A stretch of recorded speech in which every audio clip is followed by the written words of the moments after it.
کسی موقع پر امام اوزاعی رحمۃ اللہ علیہ کوفہ تشریف لے گئے. خادم جو تھا وہ امام ابو حنیفہ رحمۃ اللہ علیہ سے معتقد تھا، امام اوزاعی کا خادم.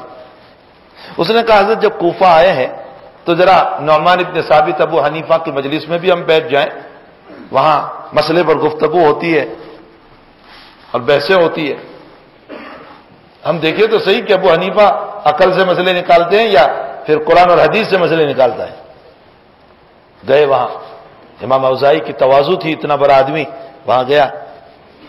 اب جو مجلس شروع ہوئی ہے تو امام ابو حنیفہ رحمۃ اللہ علیہ بحیثیت صدر کے بیٹھے ہوئے اور آپ کے سارے شاگرد ابو یوسف محمد حسن بن زیاد اور فلاں سب بیٹھے ہوئے ہیں اور ایک مسئلہ رکھا گیا اور اس مسئلے پر بحث ہو رہی ہے اور ہر ایک اپنے دلائل کو اس پر پیش کرتا جا رہا ہے.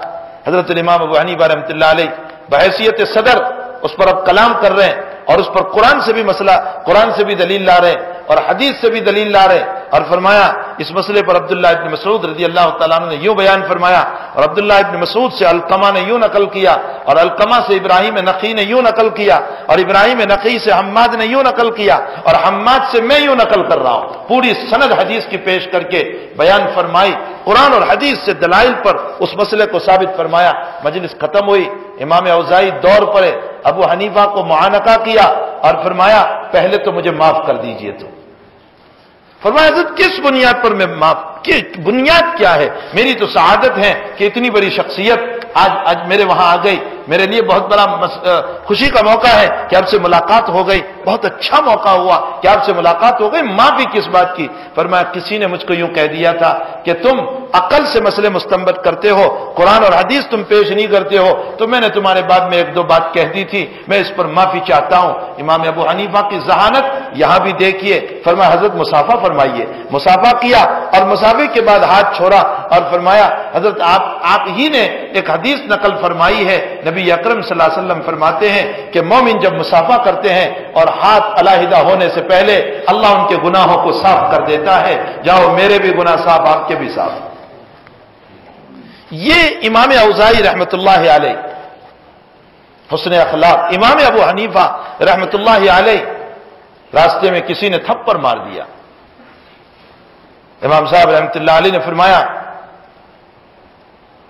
علامہ سیوطی نے اس واقعے کو نقل کیا ہے، امام ابو حنیفہ علیہ الرحمٰن نے فرمایا میں تجھے مار سکتا ہوں، مجھ میں قوت ہے، لیکن میں نہیں ماروں گا.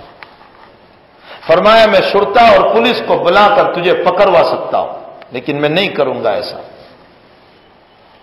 میں تیرے خلاف FIR درج کروا سکتا ہوں، میں نہیں کروں گا. میں تیرے خلاف بادشاہ وقت کو شکایت کر سکتا ہوں، نہیں کروں گا. میں تیرے خلاف رات کے آخری پہر میں اٹھ کر بد دعا کر سکتا ہوں، نہیں کروں گا. اس لیے کہ میں مظلوم ہوں، تو ظالم ہے، اور مظلوم کی بد دعائیں اللہ قبول کرتا ہے. میں تیرے خلاف دعا کر سکتا ہوں لیکن میں نہیں کروں گا. اس کے بعد آگے فرمایا بد دعا کرنا تو بہت دور کی بات، کل قیامت کے دن اگر اللہ نے میری مغفرت کر دی اور مجھے معاف کر دیا تو میں تجھے تلاش کروں گا اور تجھے تلاش کر کے تیری سفارش کر کے میں تجھے جنت میں لے جاؤں گا. اخلاق کا ایک بہت بڑا باب ہم نے بلا دیا. ہم صرف بدلہ لینا جانتے ہیں، ہم صرف گالی دینا جانتے ہیں، ہم صرف کسی کے دل کو دکھانا جانتے ہیں، ہم کسی کو ستانا جانتے ہیں، لیکن پتھر برسانے والے پر دعاؤں کا پھول برسانا ہم نہیں جانتے. ہم بدلہ لینا جانتے ہیں لیکن ہم معاف کرنے کا طریقہ نہیں سیکھے. نتیجہ یہ ہوا کہ ہمارا اسلام جب اپنوں کے اندر قبول نہیں ہوا تو پرائے کہاں قبول کریں گے؟ ہمارے اپنے ہی نہیں قبول کر رہے، اس لیے کہ خود مسلمان کے خلاف ہے.